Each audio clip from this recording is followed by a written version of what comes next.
When I was a teenager, I grew out of Pokémon temporarily. The reason is pretty superficial. I wanted to appear more mature, and as such, I wanted to do quote-unquote cool and adult things. Pokémon wasn't deemed as one of them, so I kinda stopped buying and playing the games. This phase didn't last long, however, because in 2012, I discovered a webcomic called It's a Hard Life, chronicling the journey of a young girl called Robin, who was journeying through Kanto, Pokemon's first region. It had a watercolor art style, it had Pokemon that talked, which is wild, and I'll get into this later, but the most important thing is, it had Pokemon death. Like, permanent death. Novel idea that piqued my interest. I wondered if anyone else ever had this idea. This made me stumble across the very first webcomic about this Pokémon Nuzlocking, as it is apparently called. I then discovered another one, and a video series. And another video series, all within a few days, and oh my god, I'm into Pokemon again. I love these. This Nuzlocke challenge is a self-imposed one, where you have two major rules that you need to uphold yourself. The game is not doing this for you, this is something that you do because you want to. So, the first rule, of course, is that whenever a Pokemon faints, it's considered dead. It can never come back. You either put it into a box or you just release it into the wild to simulate it dying. The second thing is that you may only catch the first Pokemon on every route in order to make Pokemon a scarce resource instead of an abundant thing that you can just always grab whenever you want to. And now you might be wondering, okay, you changed two things? How does this change Pokemon that much? How does this make these games so different? Why are these Nuzlocke runs so popular, and what is the appeal of a Nuzlocke? That's a great question.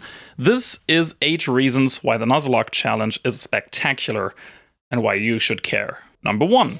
Any and every type of hardcore playthrough of a game turns whatever you were playing into a much more stressful, but also much more exciting endeavor.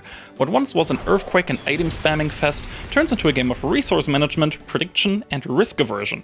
You only have access to a limited number of Pokemon, and they might even flee, or you might critically strike an encounter on a route that you wanted to catch, which means you don't get to grab that encounter. You lose out on a mon that might have been really useful in some upcoming fights by that. They don't even get to die in combat, they die before they even get a chance. Isn't that grand? This makes you think twice about just blankly throwing balls or hitting wild Pokemon with powerful moves.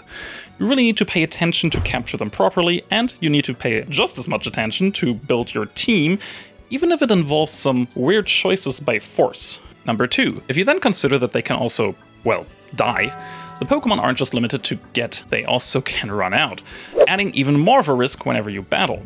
Any and every fight could be the end of not just one of your team members, but also your entire run, meaning you need to start over again from the beginning. This makes every single action a lot more meaningful. Do you grab a hidden item or a TM, deep in a cave, risking a fight with a trainer that has a good matchup against you?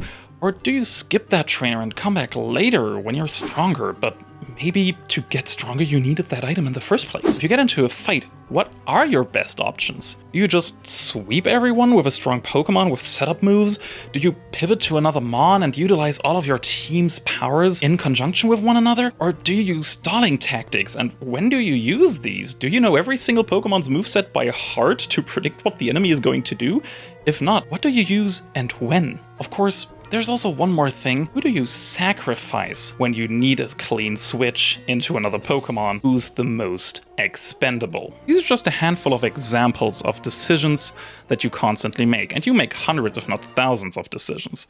Decisions that usually don't weigh too heavily on you in a normal playthrough, yet with a hardcore one, these can cost you your run, and thus your precious time. Which brings us to number 3. Losing your run seems a lot worse once you realize how long these games can be. If you're playing Pokemon Heart Gold, Soul Silver, or some crazy fan game with like 24 badges or whatever, then these games can take 50 or maybe even 100 hours to complete fully. Losing all of that progress on the last fight is devastating. It gets you mad, it gets you sad, it gets you angry, it gets you envious of other people. What other game triggers so many emotions? Outside of maybe like a MOBA where you get super angry at your teammates, but that's a different story for a different day, okay? And while all of this sounds exclusively stressful and very annoying to deal with, There are also a lot of very cool and very beautiful aspects to all of this. Number 4, the customizability of the challenge. I've only been exclusively talking about the same old usual basic Nuzlocke rules. Pokemon faints, it's considered dead, only catch the first Pokemon in every route/city. But did you know that there are other variants? For example, the hardcore challenge. This one's more popular on YouTube these days than most of the other challenges. It mainly makes the game harder by adding 3 more rules. The first being that there are caps of levels, so you can't just put your Charmander to a Charizard at level 100 as soon as you fade Brock. That's technically allowed in a normal Nuzlocke. In a hardcore Nuzlocke, it is only allowed to go up to level 14 if the Onix is level 14 and that's his hardest Pokemon. The next one is banning items. Now, you ban items for a very simple reason. Mostly healing items and X items. These are completely busted. Trainers may use them a little, but a person can just toxin an enemy, or toxic, I guess in English, and then just spam full heals and elixirs, potions, and what have you. Fresh waters, lemonades, berry juices. And then you just win. You can do this with almost every fight, just get a tanky Pokemon, poison your enemy, spam healing items. If the enemy heals himself, toxic the Pokemon, spam healing items, do it again. And there are a lot of other cheesy strategies you can do with items. Oh my god, there's so many. Just ban them and you will have a much more interesting experience with Nuzlockes. The third is a very simple one. We ban playing on Switch mode in hardcore Nuzlockes. You have to play on set mode. Now, set mode means that whenever you defeat a Pokemon of a trainer and he has another Pokemon, you don't get this in-between step where the game's like, oh, the trainer is going to send out, I don't know, Clefairy. Do you want to switch as well? By eliminating that, you actually need to strategize around the entire fight and not on a Pokemon per Pokemon basis, because otherwise you can just use whatever Pokemon is the best counter without needing to consider switching. This also emulates battling against other trainers when you PvP in Pokemon, so it's a lot more fair and a lot more interesting. There's also the multiplayer variant called Soul Link, where 2 players start a run together at the same time of the exact same game. You then go along, and whenever you catch a Pokemon, your friend catches a Pokemon on the same route, you then link these via their soul. That's where the name comes from. Now, if one of them dies, you can imagine what happens to the other one. That's right, it also vanishes. Into the ether it goes. This one's rough if you have very different skill sets, but can also be very fun with the right people. I highly recommend this. This is really fun. People have even done like 4-player soul links and stuff. It's crazy. This challenge is so malleable. It's awesome. For example, how about the Monologue? Remember all of these cool types that are out there building a very team? Yep, forget about all of that. Choose one type, no more. This one type is all you get to use. I've done one of those, where you only get to use water types. It was really hard. I suck at these. These require a lot of game knowledge to pull off so that you can counter the weaknesses of the Pokemon, but then also counter the weaknesses of the Pokemon that counters the initial type's weaknesses. They're a lot of fun. They make for great stories, and I highly implore you to try, if you try any of these, one of these. And there are countless other variants. There's like 30, 20, 40, I don't know. There's a lot. And if you care about them, let me know in the comments down below. Right all the way down there, and I will make a video about them. Just let me know.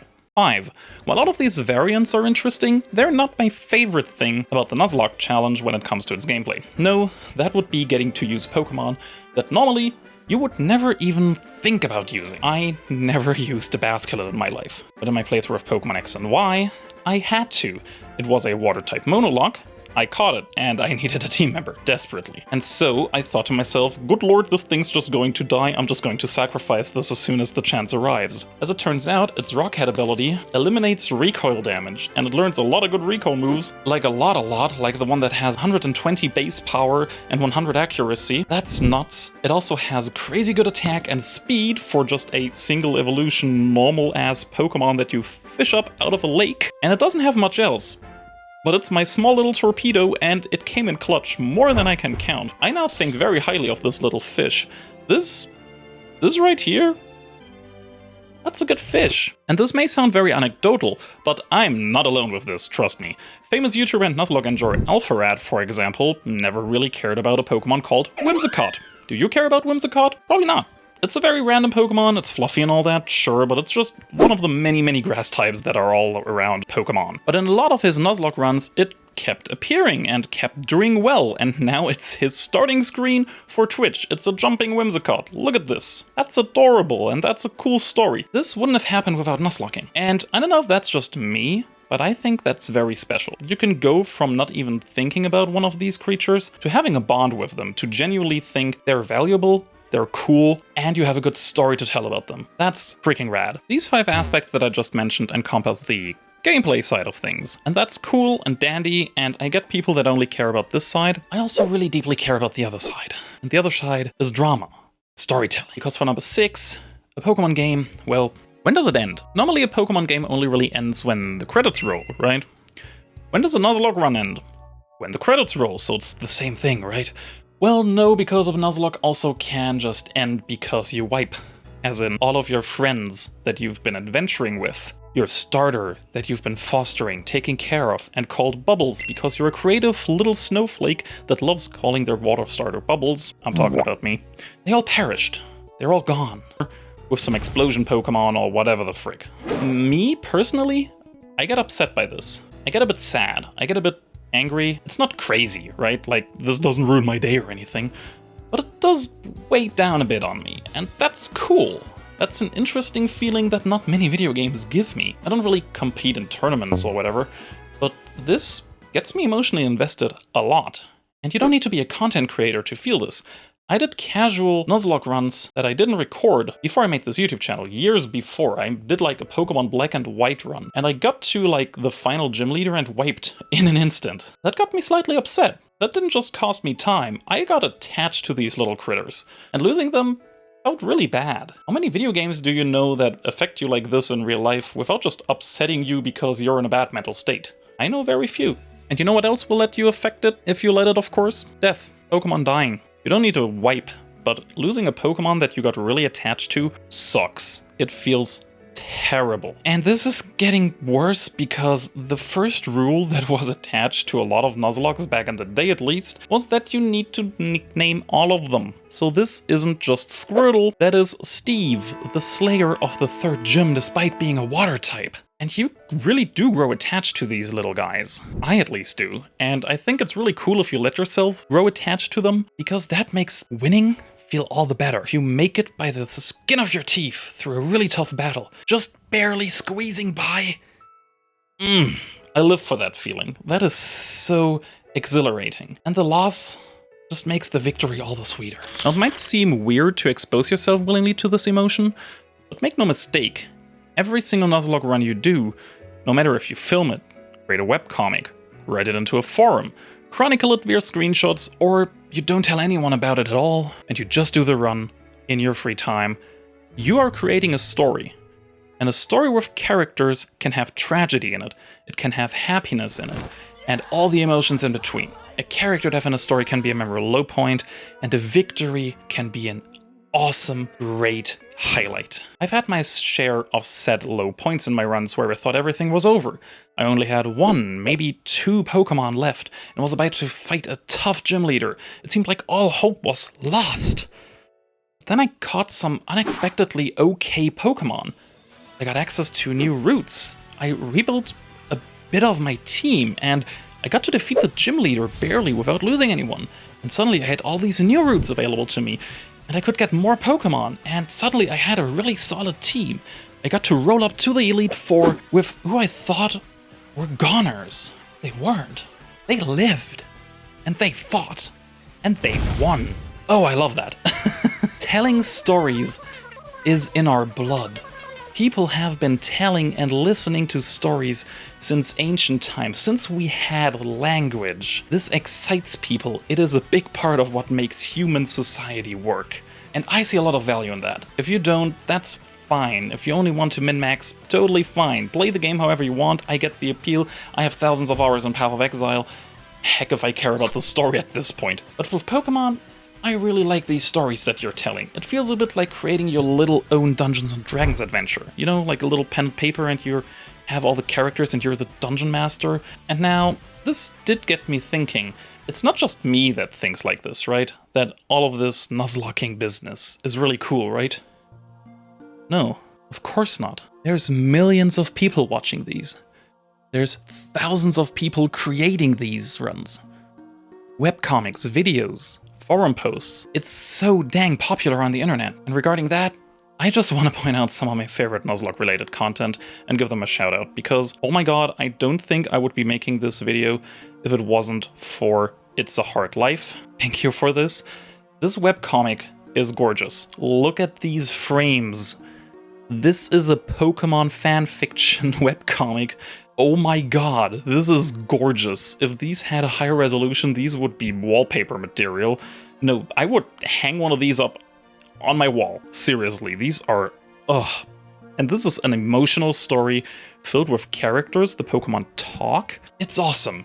These are awesome. And while we're on this, I'd also like to shout out probably the video that you all have been recommended a billion times already if you've been on YouTube for like 3 minutes.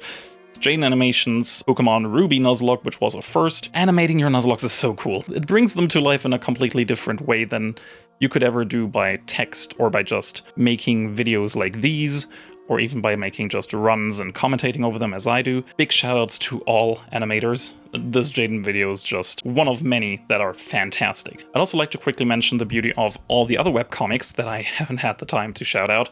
There's a lot of them are awesome, and of course the first one is super important as well. The guy from Lost with a Nuzleaf, why? That's so silly. This entire challenge is named after a very stupid, all-the-time joke.